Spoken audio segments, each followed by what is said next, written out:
Hello everyone. This is Rin from Supercat Whispers, as well as from Supercat Punch.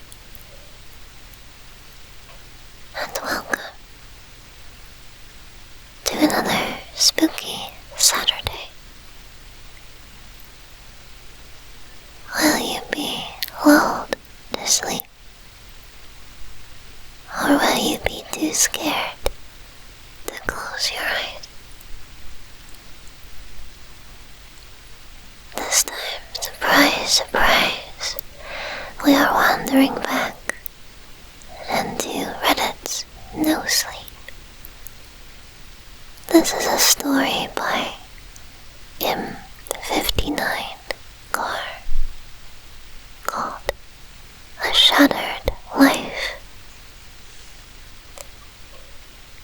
So let's get started. I don't know when you're going to read this, but I can tell you when it started. I was out for a walk alone in the woods when the entity came for me. It was beyond a blur. It was, for lack of a better term, absence of meaning. Where it hid, there were no trees. Where it crept closer, there was no grass. Through the arc, it leapt at me. There was no breeze of motion. There was no air at all. As it struck, I felt the distinct sensation of claws puncturing me somewhere unseen. Somewhere I'd never felt before.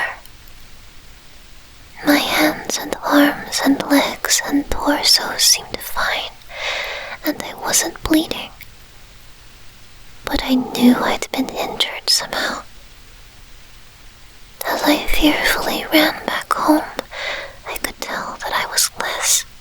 I was vaguely tired, and it was hard to focus at times. The solution at that early stage was easy. A big cup of coffee helped me feel normal again. For a while, that subtle drain on my spirit became lost in the ebb and flow of caffeine in my system. You could say my life began that week, actually, because that was when I met Mar. She and I got along great, though, to be honest. I'm pretty sure I fell in love with her over the phone before we even met.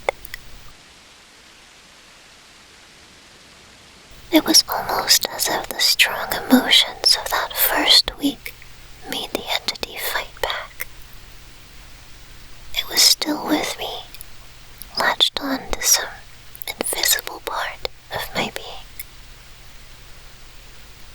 The first few incidents were minor, and I hardly worried about them. The color of a neighbor's car changed from dark blue to black one morning, and I stared at it before shaking my head and shrugging off the difference. 2 days later at work, a coworker's name changed from Fred to Dan.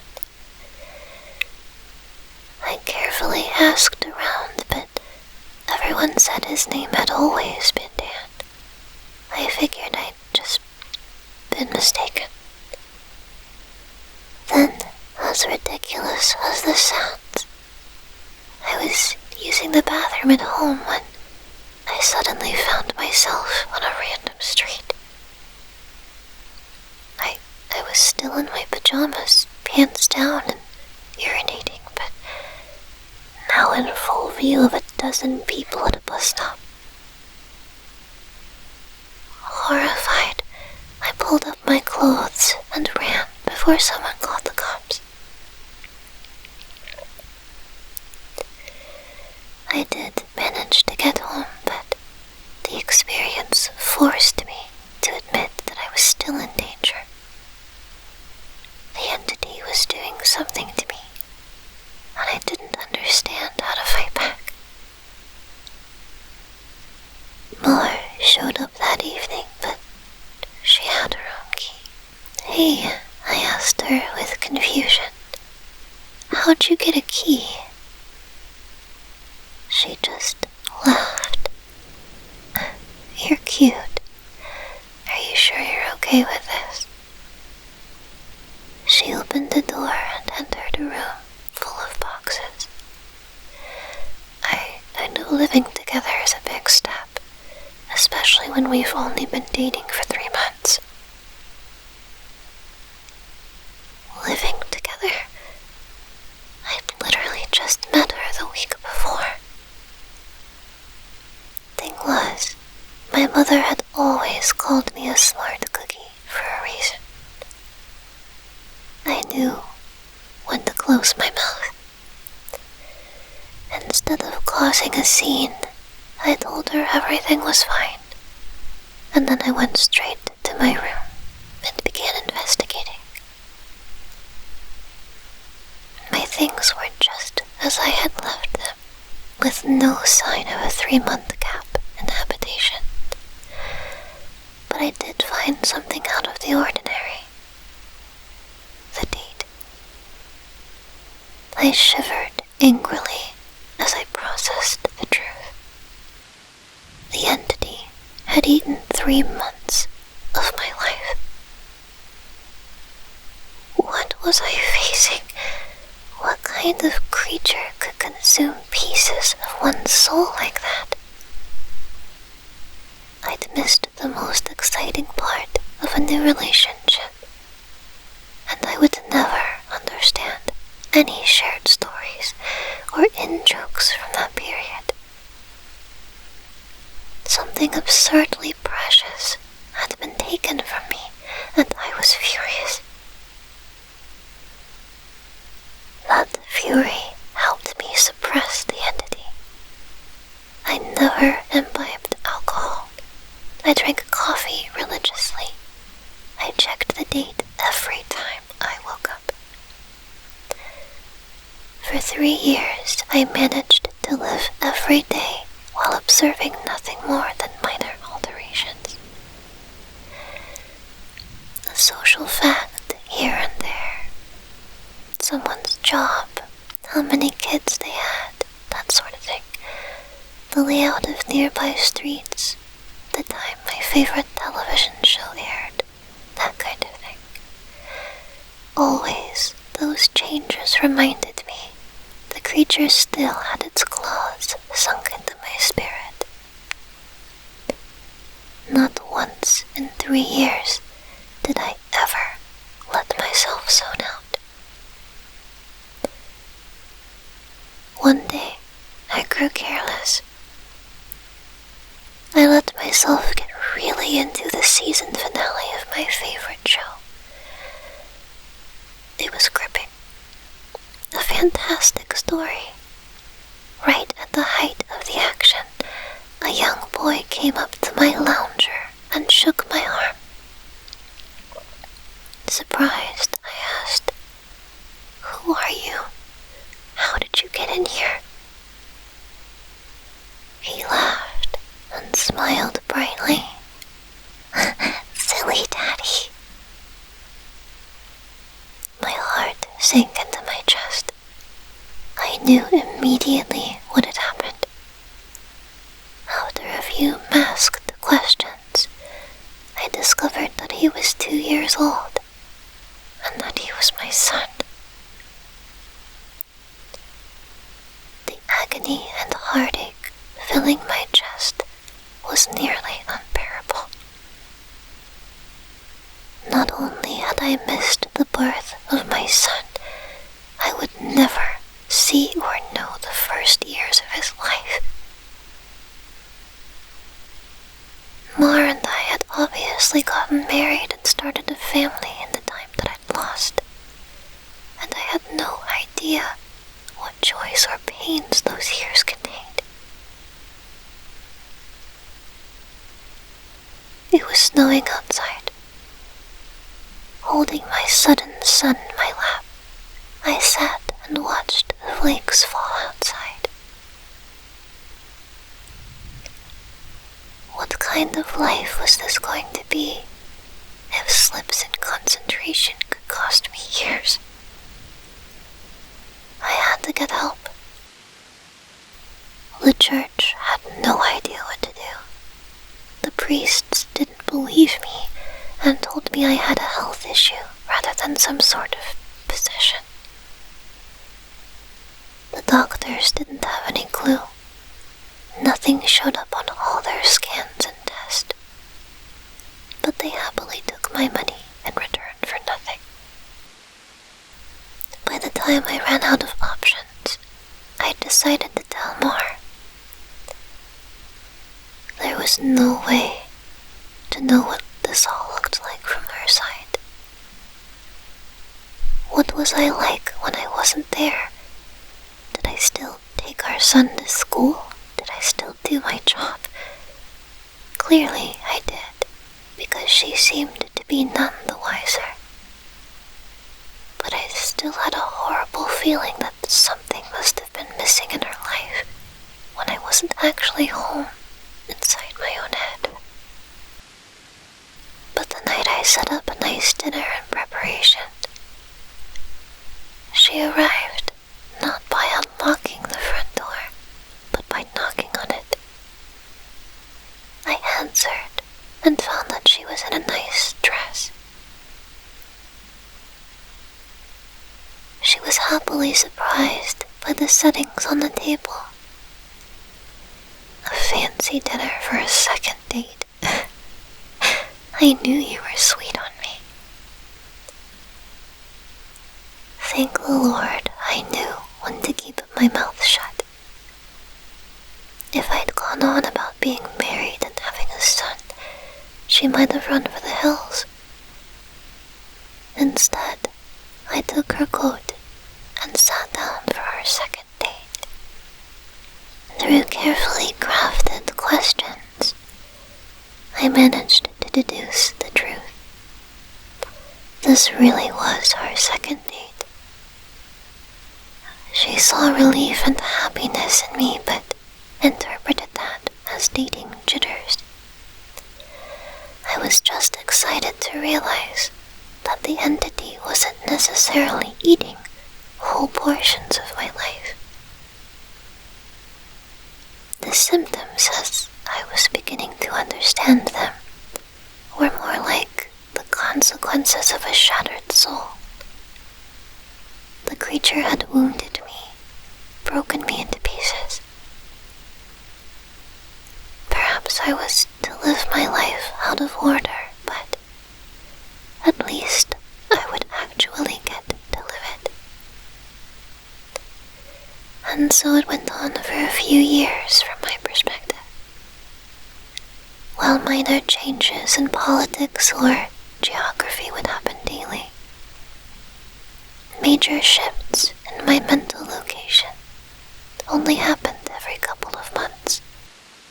When I found myself in a new place and time in my life, I just would be quiet and listen, making sure to get the lay of the land before doing anything, to avoid making mistakes. On the farthest flung leap yet, I met my 6-year-old grandson, and I asked him what he wanted to be when he grew up. He said, writer. I told him that was a fine idea.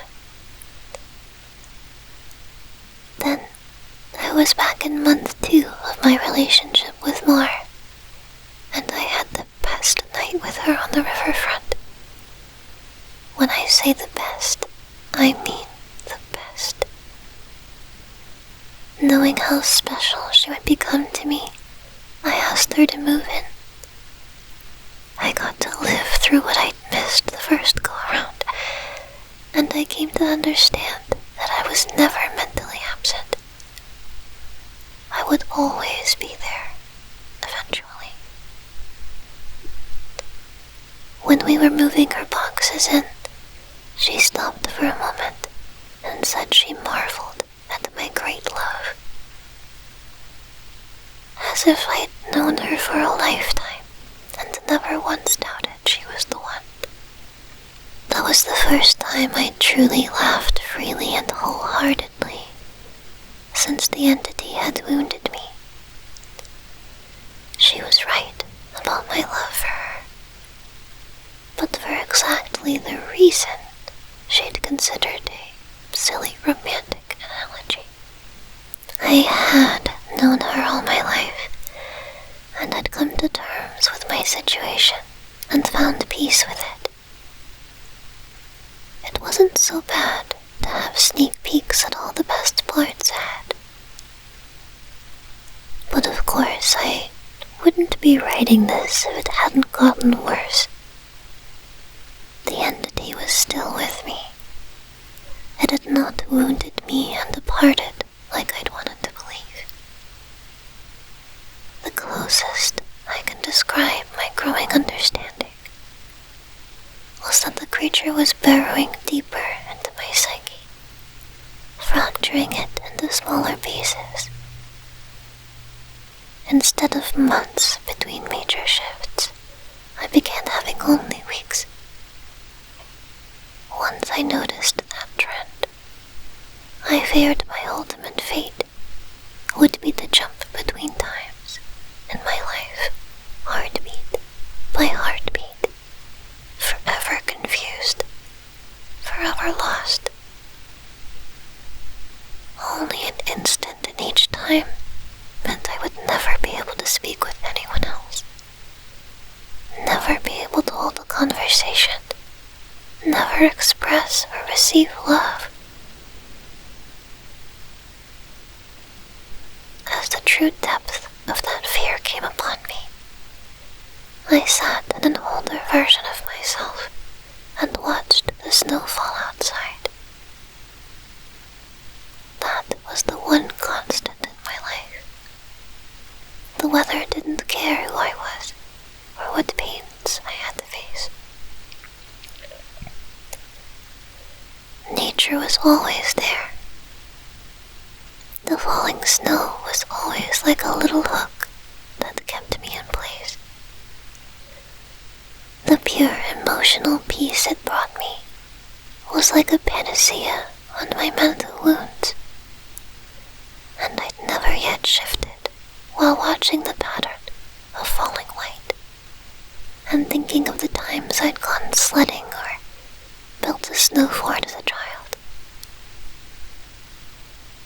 A teenager touched my arm. "Grandpa?" He'd startled me out of my thoughts, so I was less careful than usual. "Who are you?" He grinned, as if not sure whether I was joking. Handing me a stack of papers, he said, "That's my first attempt at a novel. Would you read it and tell me what you think?" "Oh, of course. Pursuing that dream of being a writer, I see."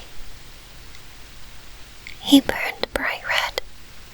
Trying to, anyway. "Alright, run off. I'll read this right now." The words were blurry and annoyed. I looked for glasses I probably had for reading. Being old was terrible, and I wanted to leap back into a younger year, but not before I read his book. I found my glasses in a sweater pocket and began leafing through. More puttered in and out of the living room, still beautiful, but I had to focus. I didn't know how much time I would have here. It seemed that we had relatives over. Was it Christmas?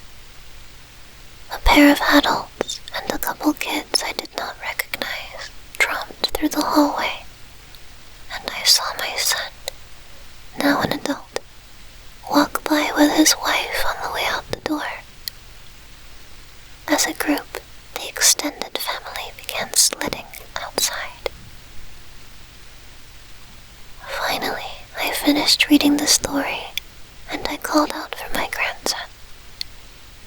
He rushed down the stairs and into the living room. How was it? Well, it's terrible, I told him truthfully. But it's terrible for all the right reasons. You're still a young man, so your characters behave like young people. But the structure of the story itself is very solid. I paused. I didn't expect it to turn out to be a horror story. He nodded. It's a reflection of the times. Expectations for the future are dismal, not hopeful like they used to be.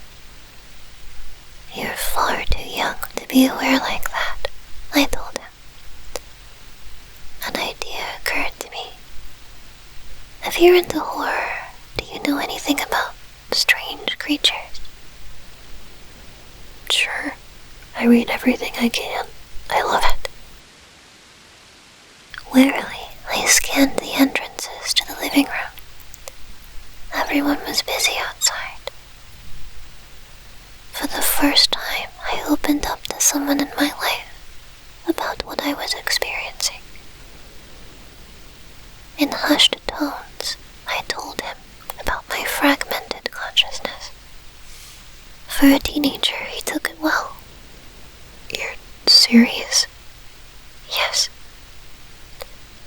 He donned the determined look of a grown man accepting a quest.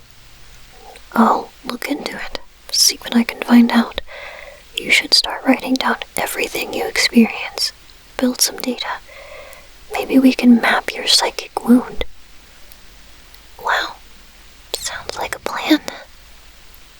I was surprised. That made sense, and I hadn't expected him to have a serious response. But how will I get all the notes in one place? Let's come up with somewhere for you to leave them, he said, frowning with thought. Then I'll get them and we can trace the path you're taking through your own life. See if there's a pattern. For the first time since the situation had gotten worse, I felt hope again. How about under the stairs? Nobody ever goes under there. Sure. He turned and left the living room. I peered after him. I heard him banging around near the stairs. Finally, he returned with a box, laid it on the carpet, and opened it to reveal a bursting stack of papers. He exclaimed, "Holy moly!" But of course, being a teenager, he didn't actually say moly. Taken aback, I blinked rapidly, forgiving his cursing because of the shock. Did I write those? He looked up at me with wonder. Yeah, or you will. You still have to write them and put them under the stairs after this. He gazed back down at the papers that covered the box. So you probably shouldn't see what they say. That could get weird. That much I understood. Right. He gulped. There are like 50 boxes under there, all filled up like this. Deciphering these will take a very long time. His tone dropped to deadly seriousness. But I will save you, Grandpa. Because I don't think anyone else can. Tears flowed down my cheeks then, and I couldn't help but sob once or twice. I hadn't realized how lonely I'd become in my shifting prison of awareness until I finally had someone who understood. Thank you. Thank you so much. And then I was young again, and at work on a random Tuesday. Once the sadness and the relief faded, anger and determination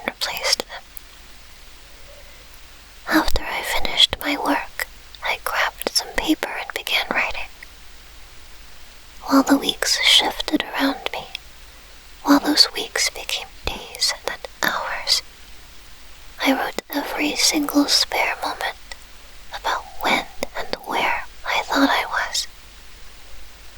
I put them under the stairs out of order. My first box was actually the 30th, and my last box was the 1st.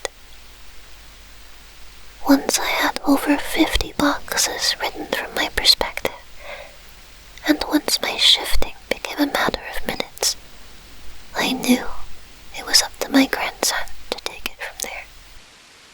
I put my head down and stopped looking. I couldn't stand the river of changing awareness any longer. Names and places and dates and jobs and colors and people were all wrong and different. I'd never been older. I sat, watching the fallen snow. A man of at least 30 that I vaguely recognized entered the room. Come on, I think I finally figured it out. I was so frail that moving was painful. Are you him? Are you my grandson? Yes. He took me to a room filled with strange equipment and sat me in a rubber chair facing the large mirror twice the height of a man. The pattern finally revealed itself. How long have you worked on this? I asked him, aghast. Tell me you didn't miss your life like I'm missing mine.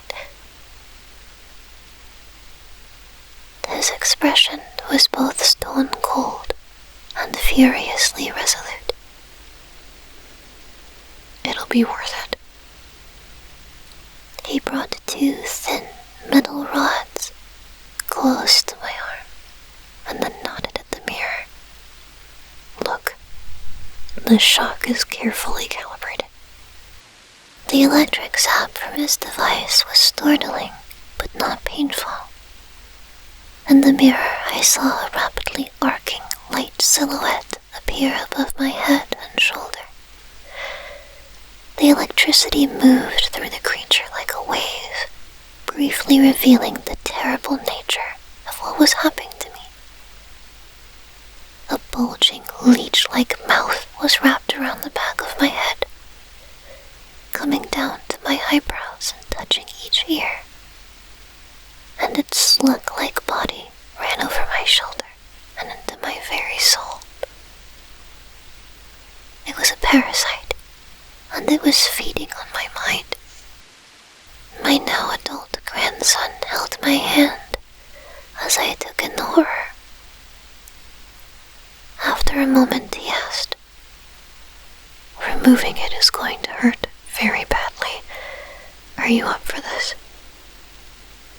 Fearful, I asked, "Is Mar here?" His face softened.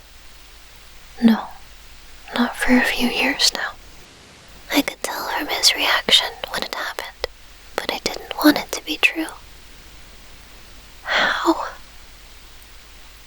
We have this conversation a lot, he responded. Are you sure you want to know? It never makes you feel better. Tears brimmed in my eyes. Then I don't care if it hurts or if I die. I don't want to stay in a time where she's not alive. He made a sympathetic noise of understanding and then returned to his machines to hook several wires, diodes, and other bits of technology to my limbs and forehead. While he did so, he talked. I've worked for 2 decades to figure this out, and I've had a ton of help from other researchers of the occult. This parasite doesn't technically exist in our plane. It's one of the lesser spawns of vtuber, and it feeds on the plexus of mind, soul, and quantum consciousness and reality. When details like names and colors of objects changed, you weren't going crazy. hope of your existence was merely losing strands as the creature ate its way through you. I didn't fully understand. I looked up in confusion as he placed a circlet of electronics like a crown on my head, in the exact line where the parasite's mouth had ringed me. What's Ubur? He paused his work and grew pale.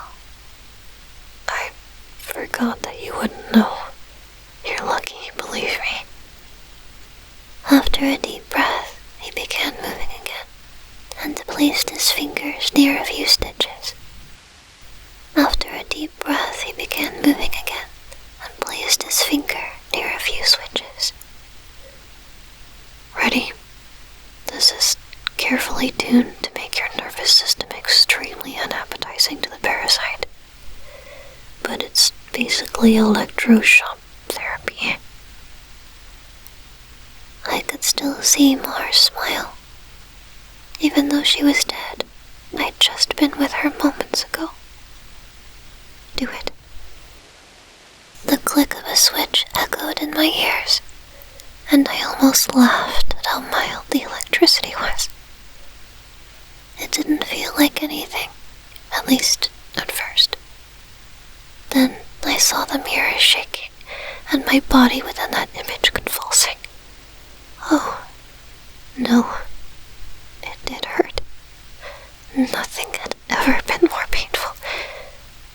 It was just so excruciating that my mind hadn't been able to immediately process it.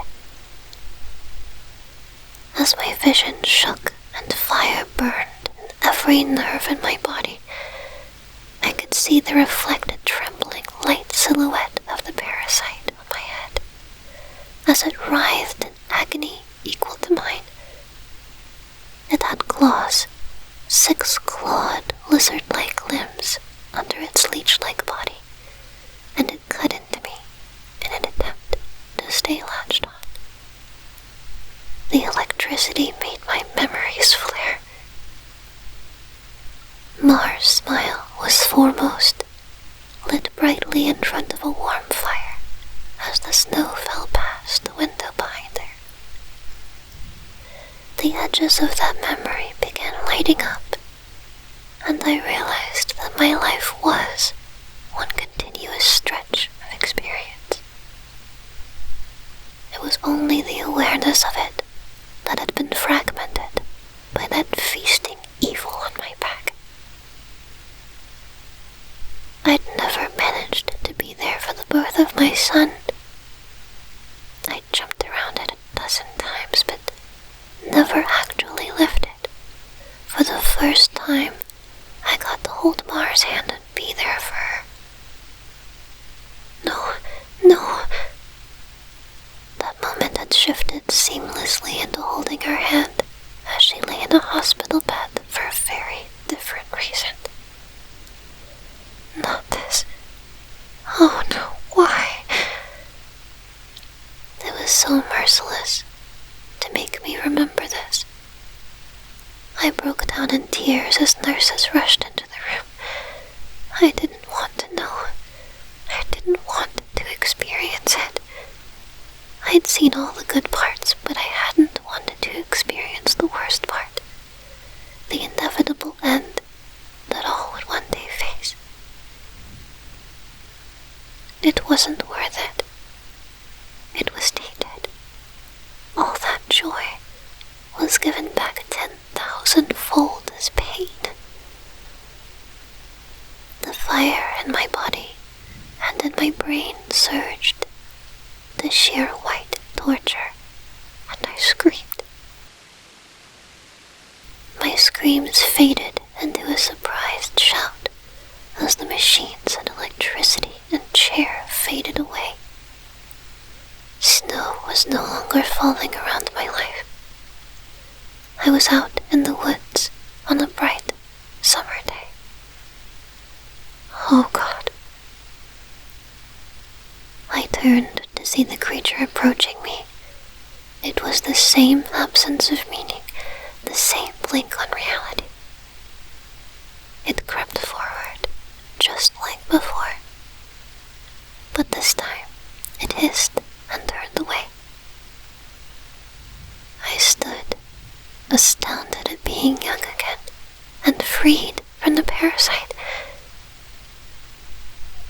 grandson had actually done it.